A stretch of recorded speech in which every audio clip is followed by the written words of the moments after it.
Welcome to the Rewards Master.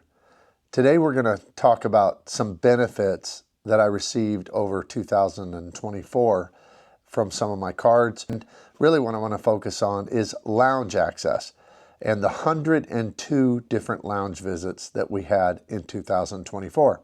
So if you would, hit the like and subscribe button and we'll dive right into it.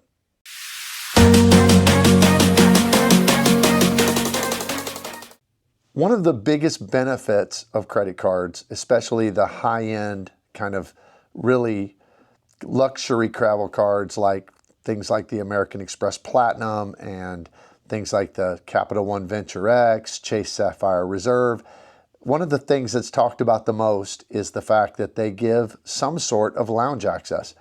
And if you've ever been in an airport lounge, then you know that it makes the travel experience just way better, because you're not sitting out there with everybody trying to jostle for a seat and there's nothing to eat and you have to get up and leave your bags and go to the bathroom, and if you don't have somebody with you that can watch your bags, it's just a big mess. And then if you buy food or drinks in the airport, it costs just an immense amount of money. So what you pay $6 for at home, you're going to pay $16 for or more in the airport.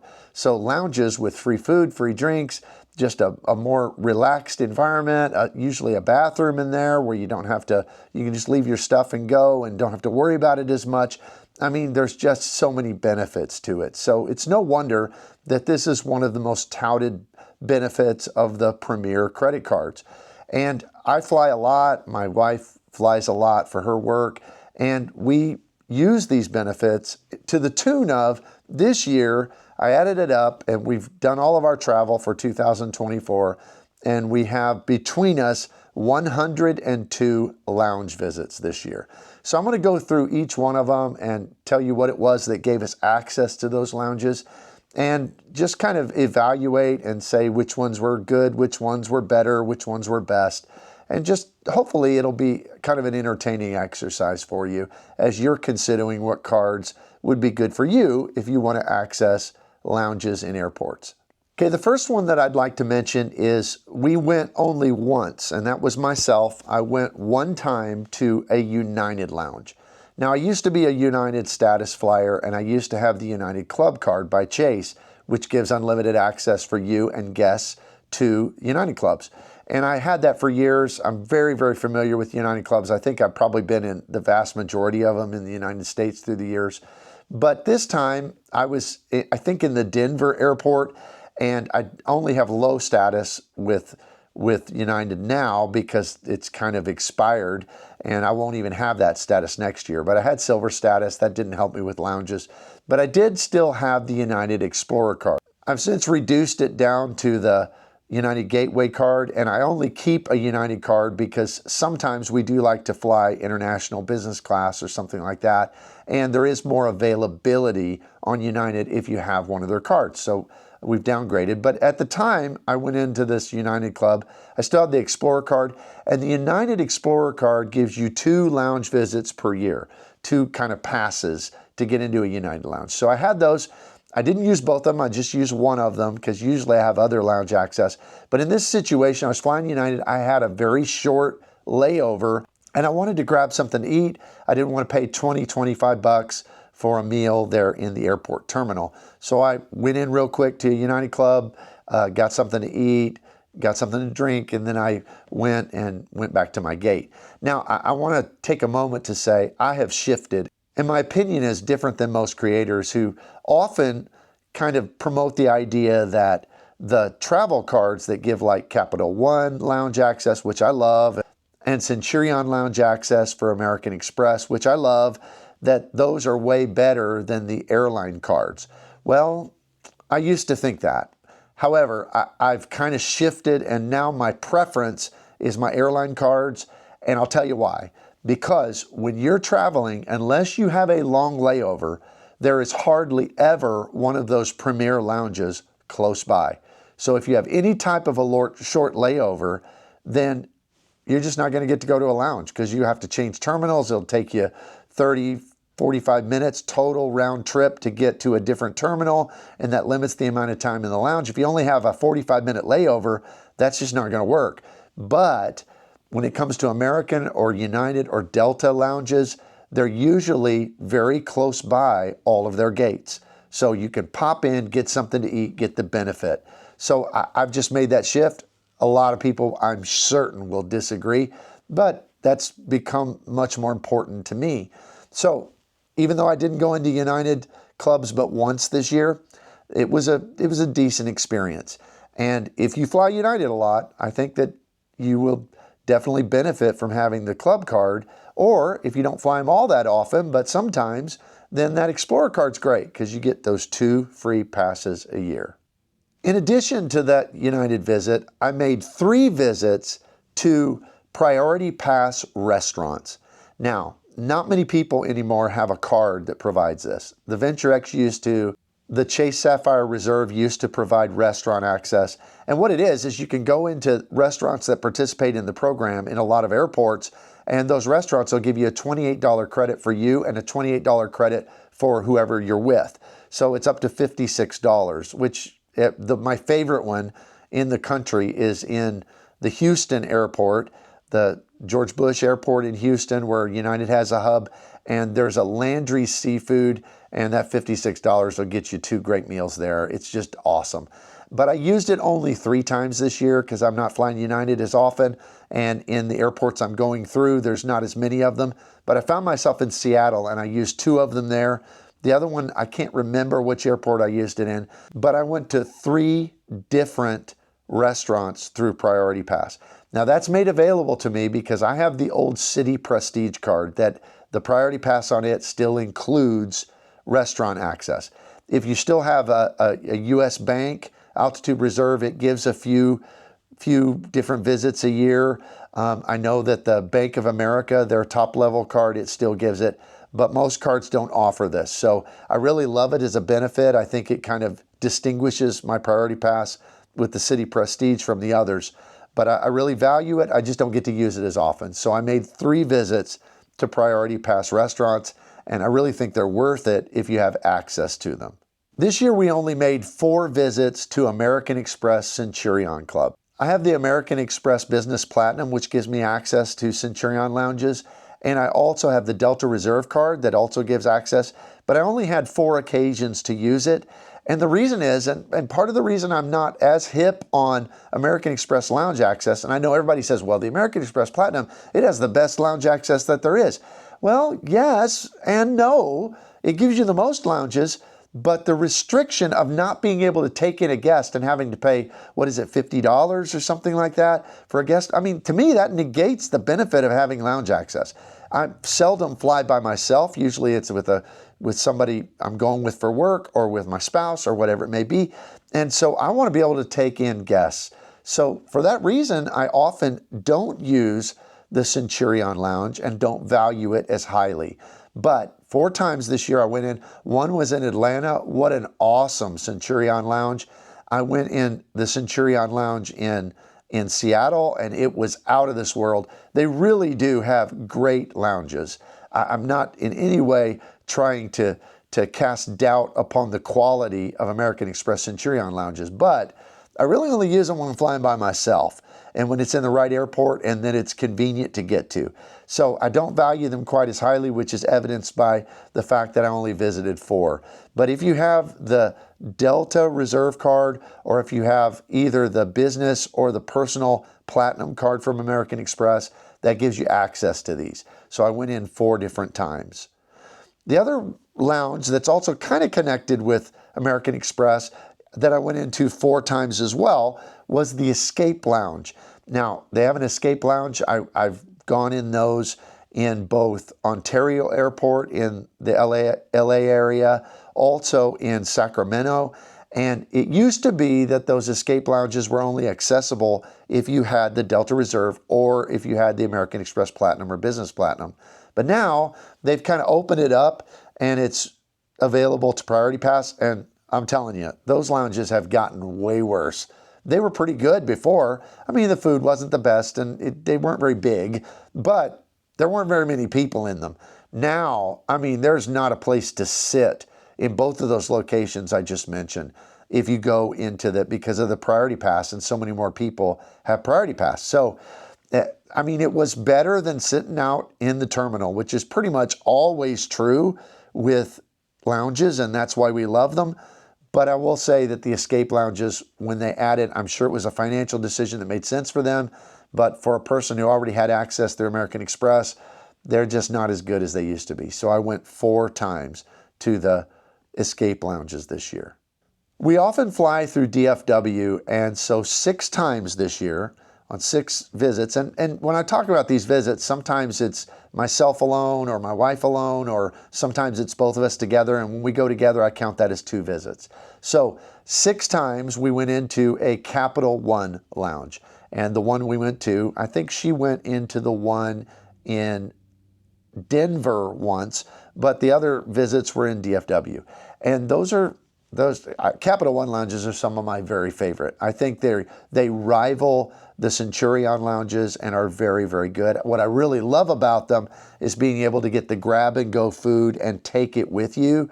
That's just out of this world good. So most lounges don't have that. You'd have to, if you want to take food, you got to find a way to wrap it up in a napkin or put it in your backpack or something like that. So that's just really great that they have grab and go food. It's always well presented. The food's great, great ambiance in there. So I love Capital One lounges. But most of the time when I fly through DFW, which I fly through DFW all the time, I just don't have a long enough layover to switch terminals and to go over and stay in the Capital One lounge. And so I'm usually going to the American Airlines Admirals Club. But when I can, when I have enough time, I try to head over and I go to the Capital One lounge because it's really nice. And that's made available through the Capital One Venture X card.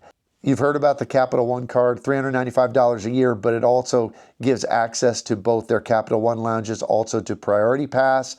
It gives a $300 travel credit through their portal, and it gives $10,000. So basically, it's a great card because it doesn't really cost anything if you use all the benefits, and you get great lounge access, and you have free authorized users. So it's a really good card, and we love the Capital One lounge. And like I said, we made between us 6 visits to the Capital One lounge this year.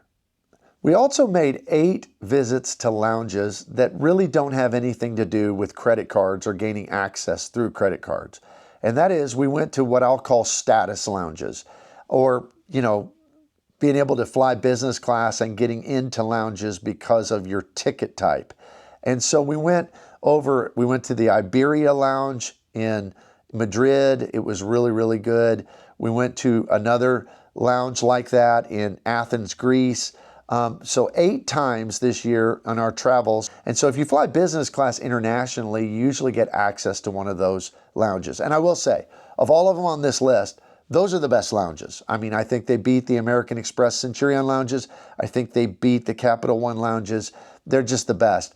And I wanted to include them because we made those 8 visits. But I don't include them because of the fact that you can get access any other way but when you buy a business class ticket, whether it's cash or if you buy it on points, you still get access to those lounges. They're the creme de la creme, the best of the lounges you're going to go to. So always, always try to make time if you're flying on a business class flight to go into those lounges. Another couple we went into were both Turkish lounges, one in Istanbul, just out of this world good. So if you have a business class ticket, either on points or on cash, you get access to these status lounges, I guess you could say, because of the status of your ticket, but the lounges that are made available through your business class purchase. The next group of lounges that I'm going to include are kind of out of the box because they're not really airport access lounges. They're hotel lounges. And we have the Hilton Aspire card that gives you top tier diamond status with Hilton. And that means that when you're staying in a Hilton, you can enter into their lounge in the hotel. And oftentimes they have food and they have different times with snacks and drinks and all of this. And so it's really kind of a neat experience. I also include in this the free meals that you receive. So for instance, if you get the $25 a day food and beverage credit, I just kind of include this in this. It may not really be best to fit it into this category, but that's kind of how I track it. So between those food and beverage credits and accessing, for us, it was all Hilton lounges. We did that 16 times this year. So, like I said, sometimes that's us both eating breakfast and getting the $25 a day or the free breakfast overseas, or sometimes that's going into their lounges, which are very nice, but sometimes it's kind of hit or miss if the timing of when they have food out and things is what you want. So this one's a little bit different than the others because it's not really airport access lounges. It's more about hotels. But some of the hotel cards, including the Hilton Aspire with Hilton, including the Marriott Bonvoy Brilliant card, it gives you platinum status over with Marriott properties, and you can sometimes access their lounges, except I think at the Ritz-Carlton. So there are different cards that give you this access. So I wanted to include it here. We went to those lounges or got that kind of free meal upgrade at least 16 times this year. Now the last two are the most. Between them, we went 50 times. And when I added it all up, it was kind of interesting because I wouldn't have expected this. But I have the same status on American and on Delta. So I have Platinum with Delta and I have Platinum Pro with American Airlines. I fly both of them, and I guess I fly them somewhat equally because this year we went 25 times to American Admirals Clubs and we went 25 times to Delta Sky Clubs. Now, the Delta Sky Clubs were more me going when I'm flying by myself, except for that I did use, I think, 4 or 5 kind of free passes that they give me with the Delta Reserve card. And so I used those for my spouse. So she did go with me several times, but most of those were by myself because Delta doesn't give free access to guests all the time unless you use one of those limited certificates. So we went together a few times. I went a lot by myself. Now on the American side, my World Elite MasterCard gives me access to Admirals Clubs for myself and for 2 guests. So oftentimes on that one, I was taking somebody with me, either somebody I'm flying with for work or my spouse, and we went into those. So 25 times in Delta Sky Clubs, 25 times in Admirals Clubs. I will say overall, the Delta Sky Clubs are better. However, they're very crowded. And I have never not received instant access to an American Admirals Club. And I think I've got a good, experience with it. I went 25 times this year. But sometimes on those Delta clubs, I had to wait, or there was a line, or sometimes I went to a different club because it was going to be too long of a wait. So that's an advantage of the American clubs. And the American clubs are getting better. In fact, some of them in Dallas are very nice now. And the one in Nashville is pretty nice. I mean, they're getting better. But overall, the Delta clubs are a little bit better, a little bit swankier, but the access is a little bit more limited. And even on the Delta Reserve card, no longer, as of this coming year, do you receive unlimited access for yourself even. You only get 15 visits a year. That counts as a full 24-hour period, so you could squeeze in 2 or 3 sometimes, but still it's only 15 total a year. But on the Admirals Clubs, it's unlimited with the World Elite MasterCard. So 25 on each of those, totaling 50. So when you add all of that together, we accessed clubs, either airline clubs through credit cards or through specific airlines, Delta, United, American, or Hilton clubs, or their free, food and beverage credit. All of that together was 102 times in 2024. And we're traveling at least probably once a month, sometimes more than that. So you've got to travel quite a bit to go that often. But when you add all that together, that's a pretty substantial value. And when I say a substantial value, I figure lounge access is worth about $25 when you go in. Because if you buy a meal out in the airport, it's going to be about $20. And then if you buy a drink, it's going to be at least another $5, And when you consider all of that, especially with the better atmosphere and, you get a much more comfortable seat, peace and quiet, I figure it's conservative to say each time you go into a lounge, it's worth about $25. Now, the lounges will say it's worth, $49 or $69 or whatever, but I'm trying to be realistic about it. At $25 each, it comes out to a total value of over $2,000. In fact, the total value is $2,550 if you figured it $25 each for 102 visits. So for me, that does a whole lot to offset those annual fees on all of my credit cards.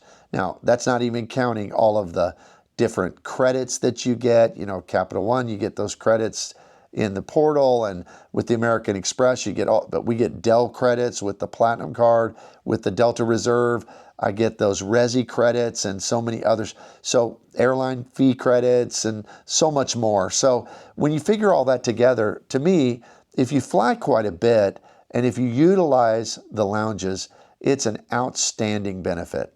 So tell me down in the comments below, have you used a lot of lounges this year? How many times do you think you've gone? What kind of value do you think you've gotten from it? Because to me, that's really, really one of the greatest benefits of some of the high-level credit cards. So make your comments down below. Let me know what you think. Thank you for tuning in. Please hit the like and subscribe button, and we'll see you here next time.